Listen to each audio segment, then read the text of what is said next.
Hello my dear students and welcome back. आज से class हम स्टार्ट करेंगे अपना सेमेस्टर 4 का paper business regulatory framework. Business regulatory framework का जो सिलेबस है उसको 4 यूनिट में डिवाइड किया गया है। आज हम स्टार्ट करेंगे अपना पहला unit, that is unit number 1।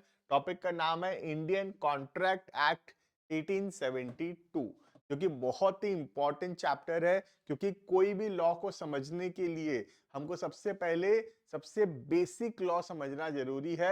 और जो सबसे बेसिक लॉ होता है that is Indian contract act. अगर हम इंडियन कॉन्ट्रैक्ट एक्ट समझते हैं तभी हम बाकी जितने भी लॉज हैं जो कि बिजनेस से रिलेटेड है वो सब कुछ समझ सकेंगे, राइट। ये सब्जेक्ट जो है इसके अंदर हम पढ़ेंगे बिजनेस के अंदर क्या क्या रूल्स एंड रेगुलेशंस है जो कि फॉलो करना होता है, कौन कौन से एक्ट है या कौन कौन सा रूल्स है जिसको फॉलो करना पड़ता है बिजनेस करते समय, राइट।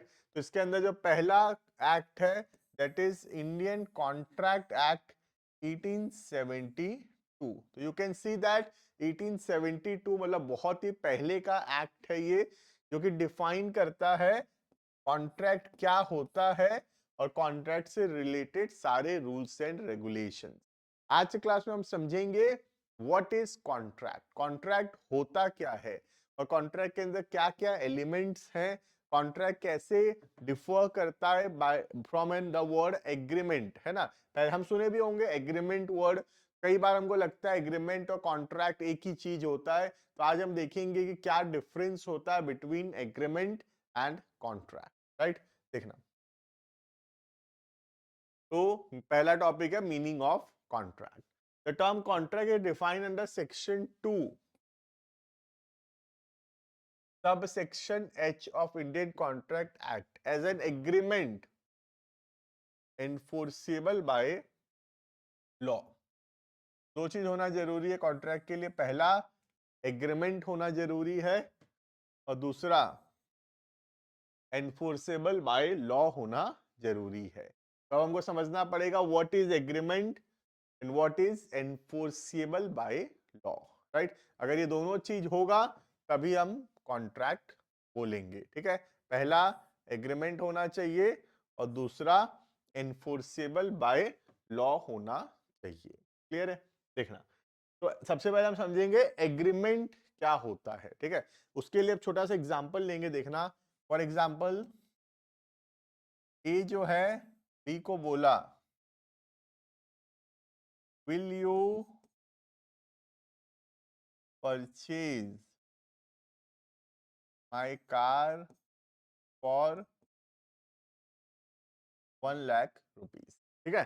तो ए बी को बोला will you purchase my car for 1 lakh rupees, ठीक है। बी क्या बोला? बी बोला यस, ठीक है। तो ए जो है बी को जब बोला will you purchase my car for 1 lakh rupees, इसको क्या बोलते हैं? इसको बोलते हैं ऑफर, राइट। तो क्या बोलते हैं? इसको बोलते हैं ऑफर। तो ए बी को क्या दिया? ए बी को ऑफर दिया है, ठीक है। अब बी क्या किया? बी हाँ बोला, तो बी के हाँ बोलने को बोलते हैं एक्सेप्टेंस, ठीक है। तो ए बी को ऑफर दिया और बी जो है एक्सेप्ट किया, राइट। तो ऑफर प्लस एक्सेप्टेंस क्या बनता है? Promise. Offer plus acceptance is equal to promise, right. अब दोनों को कुछ ना कुछ बदले में मिलना चाहिए, ठीक है। ए को क्या मिल रहा है? देखो, ए को पैसा मिल रहा है ना। ए को पैसे मिल रहा है और बी को क्या मिल रहा है? बी को कार मिल रहा है, राइट। ए को क्या मिल रहा है? ए को 50,000 रुपए मिलेगा, सॉरी 1 लाख रुपए मिलेगा, है ना। तो ए को पैसा मिल रहा है और बी को क्या मिलेगा? बी को कार मिलेगा। इसको क्या बोलते हैं? इसको बोलते हैं कंसिडरेशन। कंसिडरेशन का मतलब होता है समथिंग इन रिटर्न, बदले में कुछ मिलना चाहिए, राइट। तो ए को क्या मिल रहा है? ए को पैसे मिल रहे हैं और बी को क्या मिल रहा है? बी को कार मिल रहा है, राइट। तो दोनों को कुछ ना कुछ मिल रहा है, इसको बोलते हैं कंसिडरेशन। तो जब promise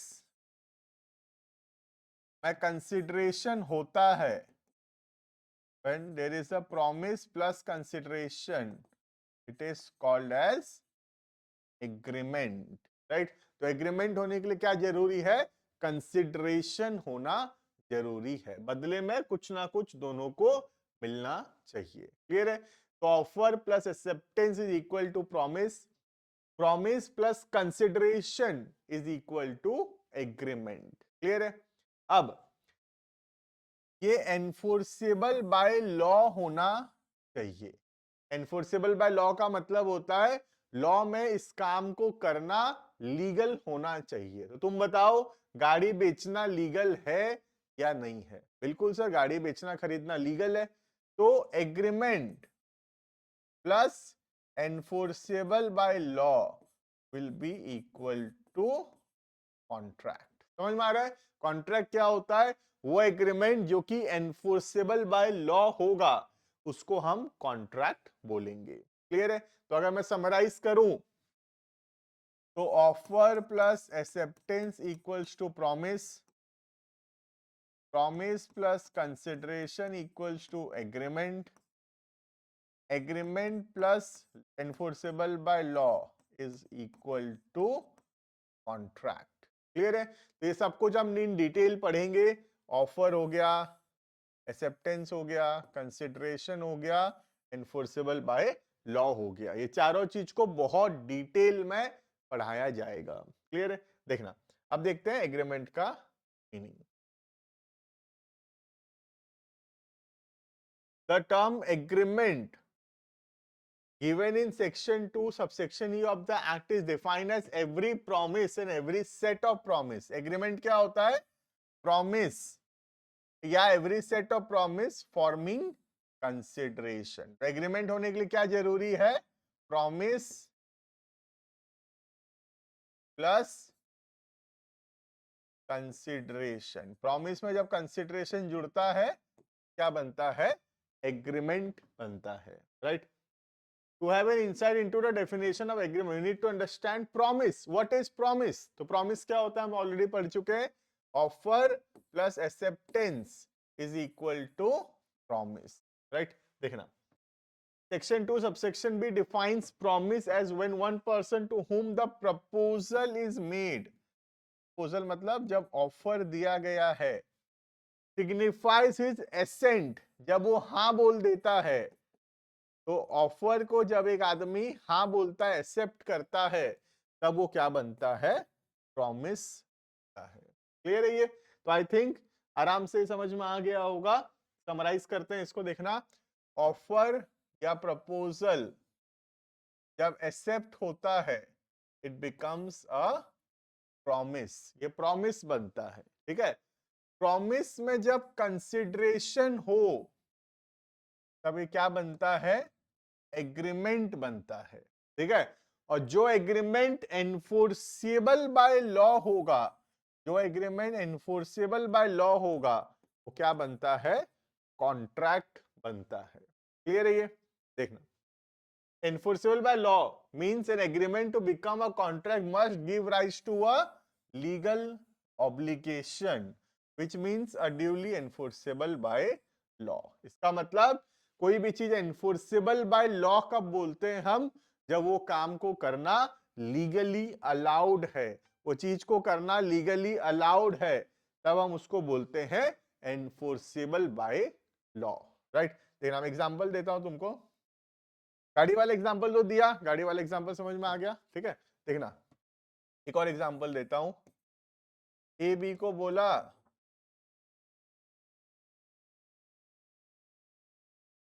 will you purchase AK-47 for 10 lakhs। ठीक है? क्या तुम AK-47 खरीदोगे 10 लाख में? ठीक है? तो बी थोड़ी कोई संजय दत्त है जो AK-47 खरीदेगा, है ना? लेकिन चलो, बी क्या बोला? बी, चलो संजय दत्त ही सोचो, बी क्या बोला? बी बोला यस आई विल परचेज। ठीक है? तो ए बी को क्या दिया? ए बी को ऑफर दिया। क्या AK-47 गन चाहिए?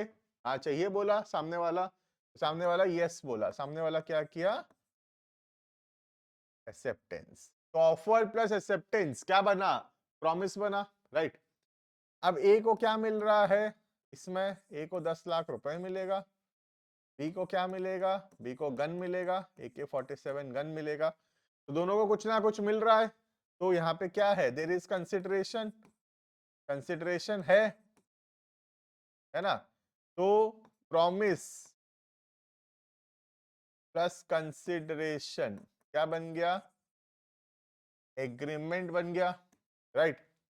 अब मुझे बताओ क्या ये काम करना लीगली अलाउड है, क्या गन बेचना लीगली अलाउड है, नहीं। क्या गन खरीदना लीगली अलाउड है, नहीं।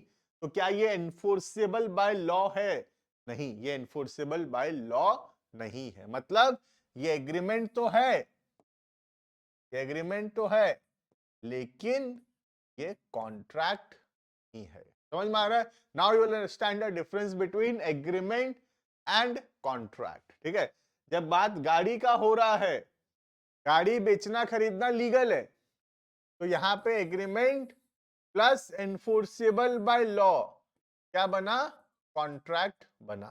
ठीक है, लेकिन यहां पर जो गन है AK-47, इसको खरीदना बेचना लीगल नहीं है, तो ये एनफोर्सेबल बाय लॉ नहीं है। तो it is an agreement but it is not a contract. Agreement तो है लेकिन कॉन्ट्रैक्ट नहीं है। क्लियर है ये, देखना। अब हम देखेंगे difference between the word agreement and contract. Agreement और कॉन्ट्रैक्ट के बीच में we will understand the difference, right. देखना, पहला agreement, every promise and every set of promise forming consideration for each other। promise में जब consideration होता है तब वो क्या बनता है, becomes an agreement, तब ये agreement बनता है। क्लियर है। कॉन्ट्रैक्ट, कॉन्ट्रैक्ट क्या है, agreement which is enforceable by law। Agreement अगर लॉ के द्वारा एनफोर्सेबल है then it becomes a contract. Clear है ये। नेक्स्ट, स्कोप, एग्रीमेंट, एग्रीमेंट बहुत वाइडर है, इसमें जो लीगली अलाउड है और जो लीगली अलाउड नहीं है, सोशली ऐसे ही हम कोई बातचीत करके कोई एग्रीमेंट कर लिए, भले वो लीगल हो ना हो, एग्रीमेंट के अंदर सब कुछ आता है, जो लीगल है या जो लीगल नहीं है, सब कुछ आ जाएगा एग्रीमेंट के अंदर। बट कॉन्ट्रैक्ट के अंदर बहुत कम चीज आता है। क्या चीज आएगा, जो लीगली एनफोर्सेबल होगा सिर्फ वही चीज कॉन्ट्रैक्ट बनेगा। जैसे हमारे एग्जांपल में एग्रीमेंट तो ये भी है, गाड़ी खरीदना भी एग्रीमेंट है, गन खरीदना भी एग्रीमेंट है, एग्रीमेंट तो दोनों है। लेकिन कॉन्ट्रैक्ट, गाड़ी खरीदना कॉन्ट्रैक्ट भी है, लेकिन गन खरीदना ये कोई कॉन्ट्रैक्ट नहीं है। क्लियर है। तो कॉन्ट्रैक्ट थोड़ा नैरो इन सेंस होता है, कम चीज कॉन्ट्रैक्ट बन पाता है, लेकिन एग्रीमेंट, एग्रीमेंट तो बन जाएगा, क्योंकि एनफोर्सेबल हो या एनफोर्सेबल ना भी हो, दोनों में एग्रीमेंट बनेगा। क्लियर है। Agreement, it may not create legal obligation, legally हो सकता है कि अलाउड ना हो, right. Contract, contract legal obligation create करता है और सामने वाला को फॉलो करना जरूरी है। Clear. Agreement, all the agreements, जितना भी एग्रीमेंट है सब कॉन्ट्रैक्ट नहीं है ना। जैसे इसी का एग्जांपल ले लो, ये एग्रीमेंट तो है, गन खरीदना ये एग्रीमेंट तो है, लेकिन ये कॉन्ट्रैक्ट नहीं है। क्लियर है। तो all agreements are not contract, but all the contracts are agreement. लेकिन जितना भी कॉन्ट्रैक्ट है वो जरूर एग्रीमेंट है ही, क्योंकि कॉन्ट्रैक्ट बनने से पहले वो क्या बना होगा, जरूर एग्रीमेंट बना होगा, राइट। तो all the contracts are agreements also.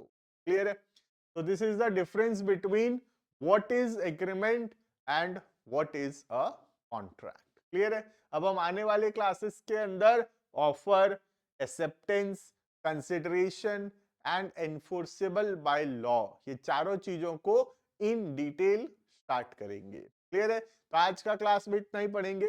आज हम सीखे what is a contract. Clear है? मिलते हैं आने वाली क्लासेस के अंदर, अभी के लिए इतना। Thank you and bye bye.